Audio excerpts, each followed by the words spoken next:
क्या आपने कभी ये सोचा है कि दो बिल्कुल साधारण से दिखने वाले लिक्विड्स को मिलाने पर टेस्ट ट्यूब अचानक से गर्म क्यों हो सकती है? ये एक बहुत ही कॉमन ऑब्जर्वेशन है लैब्स में। हाँ, जैसे हमारे सोर्सेस में एक बड़ा दिलचस्प केस है। जब एसीटोन और क्लोरोफॉर्म को मिलाते हैं तो मिक्सचर न सिर्फ गर्म हो जाता है, बल्कि उसका जो टोटल वॉल्यूम है वो दोनों लिक्विड्स के इंडिविजुअल वॉल्यूम्स के जोड़ से भी कम हो जाता है। अच्छा। मतलब 50 ml और 50 ml मिलाने पर 100 ml नहीं बल्कि शायद 98 ml मिलता है। तो ये लिक्विड गया कहाँ और ये गर्मी कहाँ से आई? आज हम इसी मॉलिक्यूलर जासूसी को करने वाले हैं। ये कोई जादू नहीं है, ये प्योर केमिस्ट्री है। हम सॉल्यूशंस यूनिट के एक बहुत ही फंडामेंटल टॉपिक की गहराई में उतर रहे हैं, ideal and non ideal solutions. और ये सिर्फ एक टेक्स्ट बुक कॉन्सेप्ट नहीं है ना? ये हमें बताता है कि रियल वर्ल्ड में केमिकल्स असल में एक दूसरे के साथ कैसे बिहेव करते हैं। एग्जैक्टली। और क्यों वो हमेशा मतलब सीधे साधे नियमों को फॉलो नहीं करते। इसी को समझकर हम असली केमिकल प्रोसेसेस को कंट्रोल कर पाते हैं।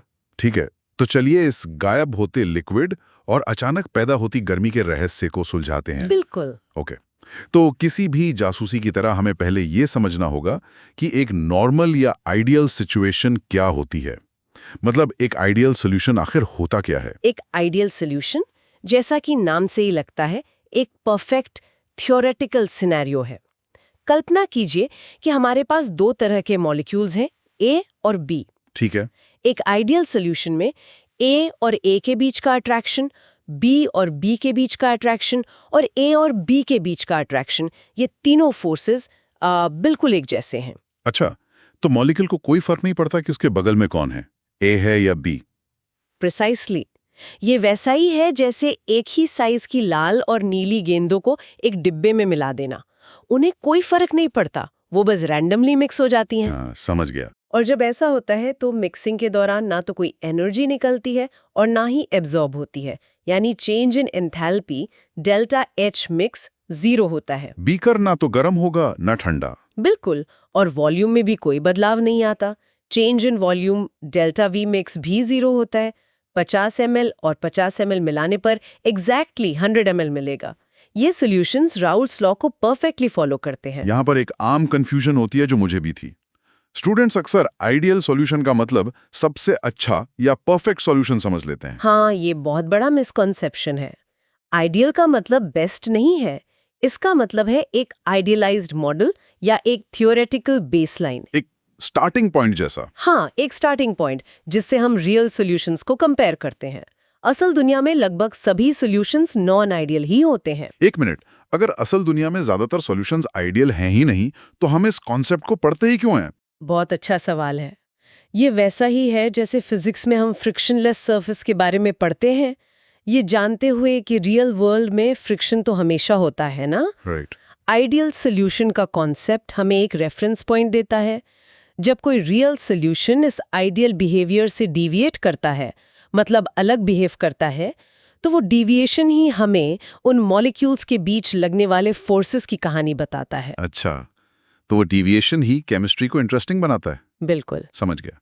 तो एग्जाम के लिए इसकी एंकर डेफिनेशन क्या होगी जिसे हम याद रख सकें? एग्जाम के लिए याद रखें, an ideal solution is a solution in which the solvent and solute interactions are identical to the interactions within pure components, resulting in no enthalpy change on mixing, delta H mix equals 0, no volume change on mixing, delta V mix equals 0, and perfect adherence to Raoult's law.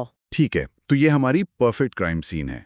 पर हमारे case में तो test tube गर्म हुई और volume कम हुआ, मतलब वो सॉल्यूशन आइडियल तो नहीं है। नहीं है। तो चलिए अब असलियत की दुनिया में आते हैं। उस एसीटोन और क्लोरोफॉर्म के मिक्सचर के साथ मॉलिक्यूलर लेवल पर आखिर हो क्या रहा है? राइट। अब हम जासूसी के अगले फेज में हैं। हम एक नॉन आइडियल सॉल्यूशन को देख रहे हैं और ये नेगेटिव डेविएशन का एक क्लासिक केस है। इमेजिन कीजिए कि आप टेस्ट ट्यूब में एसीटोन डाल रहे हैं और फिर उसमें क्लोरोफॉर्म मिला रहे हैं। Okay, I am picturing this. जैसे ही वो मिक्स होते हैं, आपको महसूस होता है कि टेस्ट ट्यूब हल्की गर्म हो गई है। ठीक है, दो क्लियर लिक्विड्स मिक्स हो रहे हैं और गर्मी पैदा हो रही है। माइक्रोस्कोपिकली क्या हो रहा है वहां? माइक्रोस्कोपिकली यहाँ एक नई मजबूत दोस्ती हो रही है। एसीटोन मॉलिक्यूल के पास एक ऑक्सीजन एटम है और क्लोरोफॉर्म मॉलिक्यूल के पास एक हाइड्रोजन एटम है। हम्म जब ये दोनों पास आते हैं तो एसीटोन के ऑक्सीजन और क्लोरोफॉर्म के हाइड्रोजन के बीच एक नया और काफी मजबूत हाइड्रोजन बॉन्ड बन जाता है। ये एक ए-बी इंटरैक्शन है। और ये नया इंटरैक्शन इतना खास क्यों है? खास इसलिए है क्योंकि ये नया हाइड्रोजन बॉन्ड पुराने ए मतलब एसीटोन एसीटोन और बी मतलब क्लोरोफॉर्म क्लोरोफॉर्म इंटरैक्शन से कहीं ज्यादा स्ट्रॉन्ग है। अच्छा, तो पहले मॉलिक्यूल्स जितनी ताकत से एक दूसरे को पकड़ रहे थे, अब वो नए पार्टनर को उससे भी ज्यादा कसकर पकड़ रहे हैं। Exactly. Here's where it gets really interesting. तो इसी मजबूत पकड़ की वजह से गर्मी पैदा हो रही है। बिल्कुल, जब भी कोई मजबूत बॉन्ड बनता है तो एनर्जी रिलीज होती है और यही एनर्जी हमें हीट के रूप में महसूस होती है। इसीलिए रिएक्शन एक्सोथर्मिक है, यानी delta H mix is less than 0। और वॉल्यूम क्यों कम हुआ? क्योंकि मॉलिक्यूल्स अब एक दूसरे को ज्यादा कसकर पकड़ चुके हैं, तो वो ज्यादा पास आ जाते हैं। इससे ओवरऑल वॉल्यूम थोड़ा कम हो जाता है। हमारा जो 2 ml लिक्विड गायब हुआ था, वो इसी श्रिंकिंग की वजह से हुआ था। वाओ! और इसका वेपर प्रेशर पर क्या असर पड़ता है? जब मॉलिक्यूल्स एक दूसरे को इतनी मजबूती से पकड़ लेते हैं, तो उनका सॉल्यूशन को छोड़कर भागना यानी इवैपोरेट होना मुश्किल हो जाता है। वो सॉल्यूशन में ही रहना ज्यादा पसंद करते हैं। सही। इसीलिए सॉल्यूशन का वेपर प्रेशर राउल्स लॉ की प्रेडिक्शन से कम हो जाता है। इसी को हम नेगेटिव डिविएशन कहते हैं।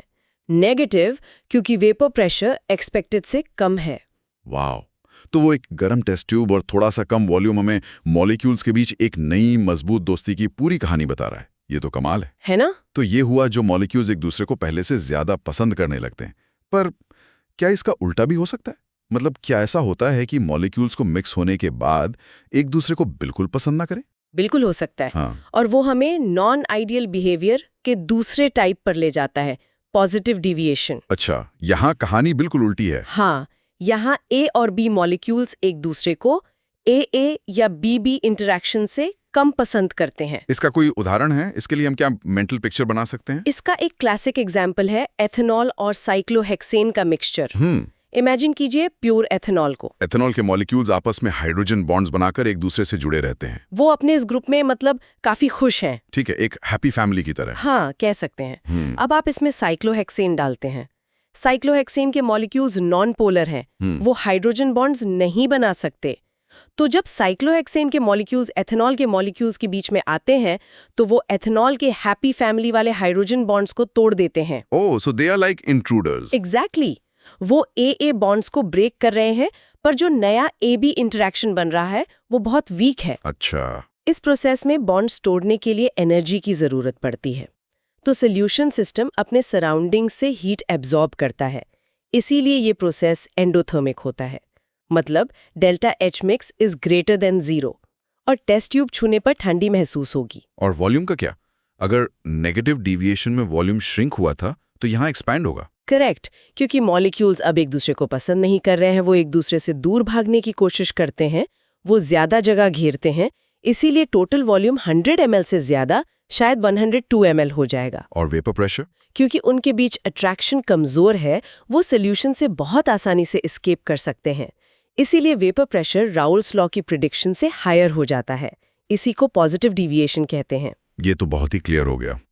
नेगेटिव डिविएशन मतलब मजबूत अट्रैक्शन, गर्मी, श्रिंकिंग और कम वेपर प्रेशर। और पॉजिटिव डिविएशन मतलब कमजोर अट्रैक्शन, ठंडा होना, एक्सपेंशन और ज्यादा वेपर प्रेशर। पर ये सब जानना लैब के बाहर रियल वर्ल्ड में कहाँ काम आता है? इसका एक बहुत बड़ा इंडस्ट्रियल एप्लीकेशन है, azeotropic distillation. For example, ethanol और पानी का मिक्सचर एक नॉन आइडियल सोल्यूशन बनाता है जो पॉजिटिव डिविएशन दिखाता है। अच्छा। आप नॉर्मल डिस्टिलेशन से इसे 95% से ज्यादा प्योर नहीं कर सकते, क्योंकि इस कॉन्सेंट्रेशन पे वो एक एजियोट्रोप बना लेता है, एक ऐसा मिक्सचर जो बिना कॉम्पोजिशन बदले एक साथ बॉयल होता है। तो 95% पर आकर प्यूरिफिकेशन रुक जाती है? हाँ, लेकिन इंडस्ट्रीज को 99% प्लस प्योर एथेनॉल चाहिए फ्यूल के लिए। तो वो क्या करते हैं? वो इस नॉन आइडियल बिहेवियर का फायदा उठाते हैं। वो मिक्सचर में एक तीसरा कंपोनेंट जैसे बेंजीन या साइक्लोहेक्सेन डालते हैं। ओके। ये नया कंपोनेंट एथेनॉल और पानी के एजियोट्रोप को ब्रेक कर देता है, जिससे 100% प्योर एथेनॉल को डिस्टिल करना पॉसिबल हो जाता है। मतलब नॉन आइडियल होना यहाँ एक प्रॉब्लम नहीं बल्कि सोल्यूशन का हिस्सा है। एग्जैक्टली यहाँ हम नॉन आइडियल केमिस्ट्री को कंट्रोल करके एक बहुत ज़रूरी काम कर रहे हैं। एक और बात, आपने राउल्ट्स लॉ को आइडियल बताया। क्या कुछ सॉल्यूशंस इस आइडियल लॉ से बहुत ही ज्यादा डिविएट करते हैं? बिल्कुल। काउंटर इंट्यूटिव बात यह है कि ज़्यादातर सॉल्यूशंस डिविएट करते हैं और कुछ तो बहुत ही ज़्यादा। जैसे तेल और पानी, राइट। उनके बीच इंटरमॉलिक्यूलर फोर्सेस इतने अलग हैं और वो एक दूसरे को इतना रिपेल करते हैं कि वो पॉजिटिव डिविएशन का एक्सट्रीम केस है। वो मिक्स ही नहीं होते, जिसे हम इमिसिबिलिटी कहते हैं।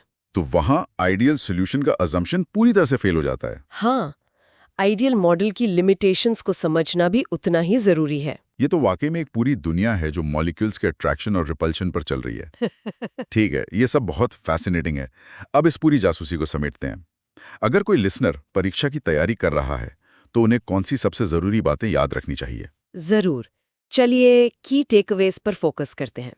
पहली और सबसे फंडामेंटल बात, आइडियल सॉल्यूशंस राउल्ट्स लॉ को परफेक्टली ओबे करते हैं और उनके लिए delta H mix is equal to 0 और delta V mix is equal to 0 होता है। ये हमारा थियोरेटिकल बेसलाइन है। Got it, the perfect scenario. अब डिविएशंस के बारे में। दूसरी बात, पॉजिटिव डिविएशंस तब होती हैं जब A-B इंटरैक्शंस AA और BB इंटरैक्शन से वीकर हों। मॉलिक्यूल्स एक दूसरे से दूर भागते हैं। Result, vapour pressure predicted value से हायर होता है और हीट एब्जॉर्ब होती है। ठीक है, और इसका उल्टा नेगेटिव? नेगेटिव डिविएशंस, तीसरी बात, नेगेटिव डिविएशंस तब होती हैं जब AB इंटरैक्शंस AA और BB इंटरैक्शन से स्ट्रॉन्गर हों, जैसे हमारे एसीटोन क्लोरोफॉर्म केस में। Result, vapour pressure predicted value से लोअर होता है और हीट रिलीज होती है। और एजियोट्रोप्स के बारे में एक की पॉइंट। चौथी और बहुत इंपॉर्टेंट बात, एजियोट्रोप सिर्फ नॉन आइडियल सॉल्यूशंस में बनते हैं। आइडियल सॉल्यूशंस कभी एजियोट्रोप नहीं बना सकते। ये पॉजिटिव या नेगेटिव डिविएशन का ही एक कॉन्सिक्वेंस है। फैंटास्टिक। तो अगर मैं इसे बहुत ही संक्षेप में किसी को समझाना चाहूं, आप कह सकते हैं, पहला, आइडियल सॉल्यूशंस एक थ्योरेटिकल कॉन्सेप्ट है। रियल वर्ल्ड में ज्यादातर सॉल्यूशंस नॉन आइडियल होते हैं। ठीक है। दूसरा, नॉन आइडियल बिहेवियर दो तरह का है। पॉजिटिव डिविएशन, जब नए मॉलिक्यूल्स एक दूसरे को कम पसंद करते हैं, जिससे वेपर प्रेशर बढ़ जाता है। और नेगेटिव डिविएशन, जब नए मॉलिक्यूल्स एक दूसरे को ज्यादा पसंद करते हैं, जिससे वेपर प्रेशर घट जाता है। परफेक्ट। तीसरा, इसका क्लासिक उदाहरण है एसीटोन और क्लोरोफॉर्म का मिक्सचर, जो मिक्स होने पर गर्म होता है और वॉल्यूम में श्रिंक करता है।